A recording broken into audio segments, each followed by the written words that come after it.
Welcome to Downtown Sports. My name is Downtown Stephen Brown, and if you're new here to the channel, thank you so much for dropping a sub. If you're watching this video and you've watched a couple of my videos already, and you kind of like what you're seeing here, drop me a sub because I am getting closer and closer to 1,000, and it would be absolutely amazing to do that.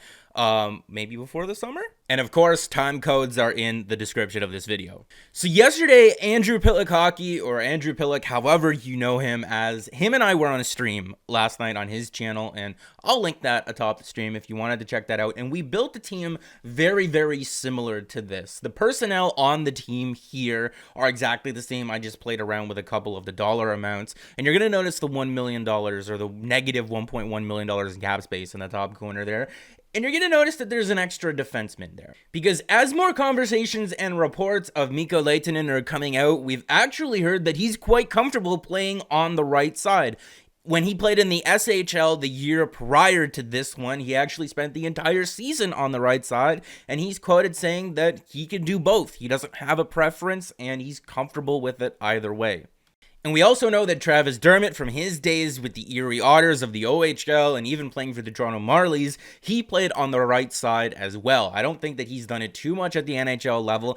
He did it for a couple of games this past season when the Maple Leafs had a lot of injuries, but he hasn't done it at the NHL level for a larger sample size, maybe like 5 to 10, 15, 20 games or so. So not too sure how this would work out here because Justin Holl is the only natural right shot defenseman here. There are 5 left shot defensemen on the Toronto Maple Leafs right now.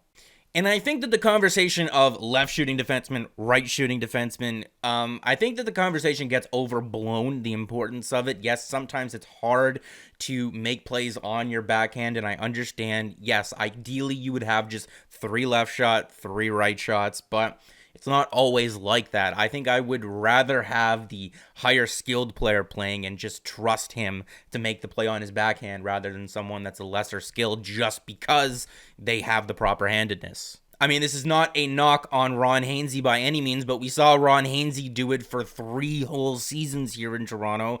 And he did a decent job of it, but he wasn't the greatest at it. And maybe that was because he was paired up with Morgan Rielly for most of the times and playing 18 to 20 minutes a night. But another problem with this decor here is that there's not too many guys that actually kill penalties.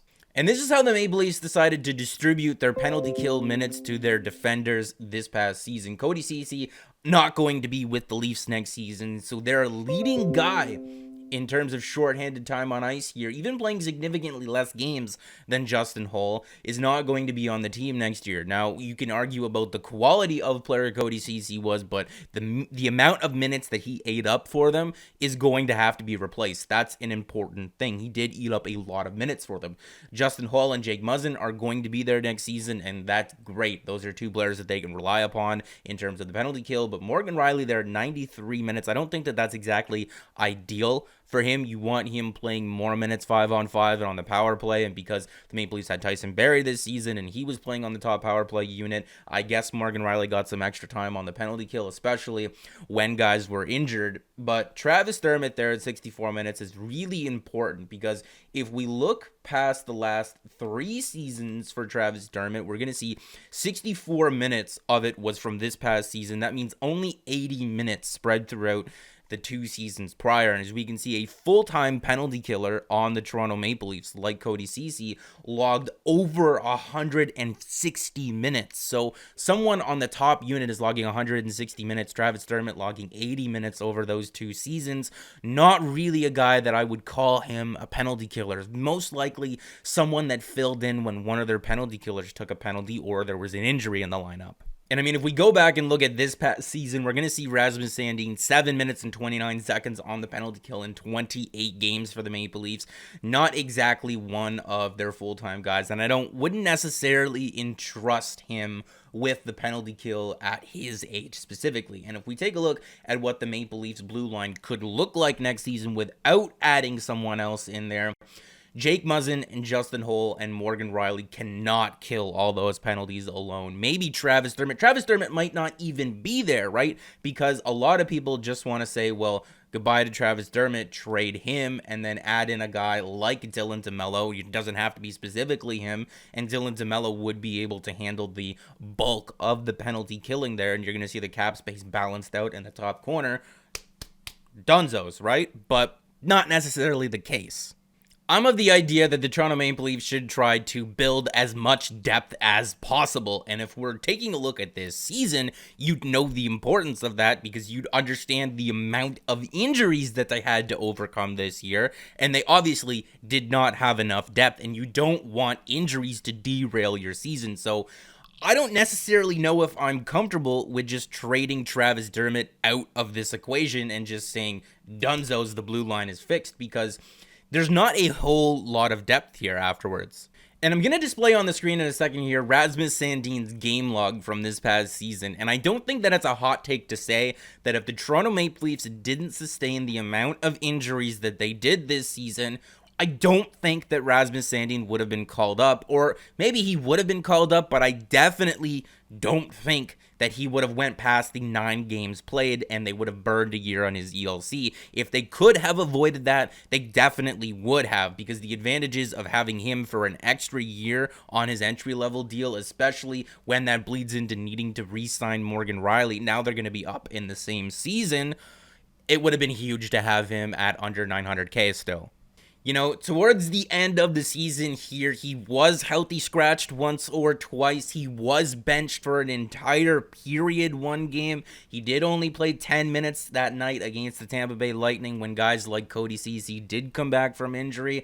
I don't know if Rasmus Sandin would have continued to be in the starting lineup last season after everyone was healthy. Because if we're taking a look at the Maple Leafs roster this season, right now, if the NHL were to somehow resume or had never stopped at all, Cody Ceci is not being taken out of the lineup in favor of Rasmus Sandin. They're two completely different players. And when you're looking at this from the perspective of the coach, like I showed you earlier, Cody Ceci was the Maple Leafs' #1 penalty killer this season by the minutes. A coach is not going to take out a guy that he's relied upon for the entire season to kill the bulk of the penalties for a guy that does not do that, right? Rasmus Sandin did play a special team, but he played on the power play, and he played limited minutes at even strength. And with Tyson Barrie and Morgan Rielly both back healthy in the lineup, there wasn't going to be any room for him on the power. Because if we're taking a look at how Rasmus Sandin was used in the NHL this year as a 19 or 20-year-old primarily, we're going to see that his zone starts are heavily favored offensively. This was a sheltered player. And I don't think that they would have taken Travis Dermott out of the lineup in favor of Rasmus Sandin either. I mean, Travis Dermott, a little bit sheltered, but not really this season. So if you're of the same mindset as me here, you're understanding why I'm necessarily not wanting to trade Travis Dermott. I mean, what are you really going to get for him? A 2nd round pick, a 3rd and a 4th round pick, a 2nd and a 3rd if you're lucky? The Maple Leafs don't need those draft picks, and it's apparent because they've been able to get players like Ilya Mikheyev, Alexander Barabanov, and Mikko Lehtonen for just straight up free. The draft picks aren't, they're nice, but they're not as integral to this team's success, and especially not right now. I'd rather have Travis Dermott than a 2nd or a 3rd round pick. Because remember, we've already said that this is not good enough. We've already said that this lineup right here is not good enough, and we determined that on the stream last night. And if you want to say, well, the Maple Leafs could roll into the start of next season like this and then add a guy like Dylan DeMello at the trade deadline, I'm not really a huge fan of that either, because then you're just giving up assets. What does a Dylan DeMello cost you at the trade deadline? I know it only cost Winnipeg like a 2nd or a 3rd round pick this year to acquire him away from Ottawa, but I'd rather hold on to those picks. I'd rather hold on to those picks and acquire Dylan DeMello for just cap space in the offseason, sign him as a free agent, and avoid that entirely. But I think that we need to add this to the conversation as well. Ignoring handedness completely, I don't think that the defense that we're seeing on screen right now is as bad as a lot of people want to make it out to be. These are some goalie stats from January 1st, 2020 to when the NHL stopped. At 5-on-5, so this is not including the penalty kill here, Frederik Andersen in 20 games had a save percentage at 5-on-5 of 997. Michael Hutchinson's was 914, and people ran him out of town. Jack Campbell was a 928, and Frederik Andersen did not need to have Jack Campbell's 928 save percentage at 5-on-5. He did not need to have Michael Hutchinson's 914 at 5-on-5, but he did need to have at least, bro, like a 905, a 910, 915 even. Just match Michael Hutchinson. Be as good as Michael Hutchinson. That's not asking a whole ton. I don't know how Frederik Andersen can be a whole 17 points worse than the guy that we ran out of town at 5-on-5, and people were still blaming the injury-riddled defense as if that was the main problem. During this time period, Morgan Riley missed 8 weeks, Jake Muzzin missed 6 weeks, Cody Ceci missed 6 weeks. Those were the Toronto Maple Leafs' 3 most used defenders this past season, and they were all injured at the exact same time.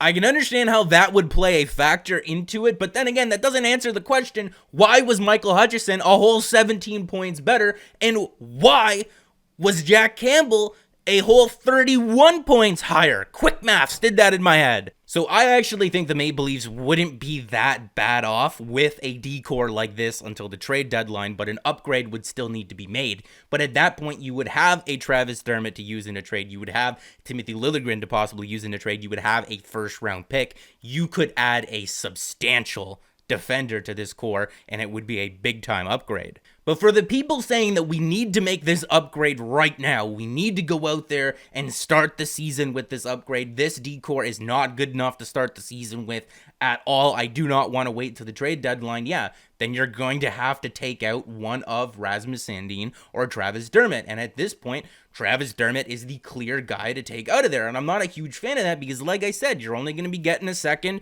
maybe a second and a third, probably just a third and a fourth for him. And that's not too helpful to the Toronto Maple Leafs right now. But if you want to do something like this, I'm not a huge fan of this because it cuts depth and I want more depth. And the only way to keep Travis Dermott and get the upgrade there is to start the season with Rasmus Sandin in the minors. And I don't want to step on anyone's toes in saying this, but Rasmus Sandin was a healthy scratch once the Toronto Maple Leafs defense started to get healthier this past season. He did get benched and only played 10 or 11 minutes some nights. He does not play the penalty kill. So there's no way that Cody Ceci was being taken out of the lineup in favor of him. Having said all of those things, I don't think it's that big of a deal if he starts the season in the minors next year and plays on a D pairing with Timothy Liljegren in the minors and plays 20, 25 minutes a night on the power play, on the penalty kill, and then once there's an injury, he's the first guy that the Maple Leafs call.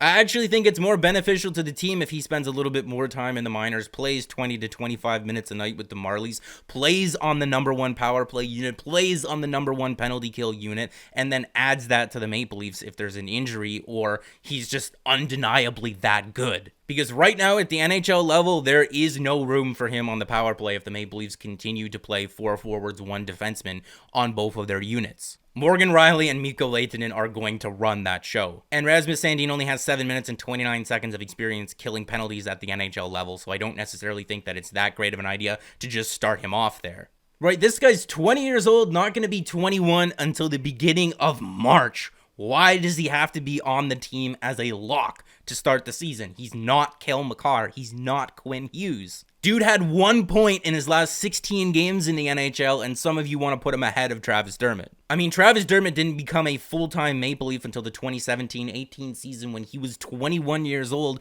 and it was in January once he was called up, and he still didn't play all too much. But let me know what your guys' thoughts and opinions are down in the comment section, because I don't think that this video is too much of a hot take. So make sure to leave me a like on this video if you did like it, subscribe for more because more is always on the way. And guys, remember, it's about making the team better, but also still maintaining that depth.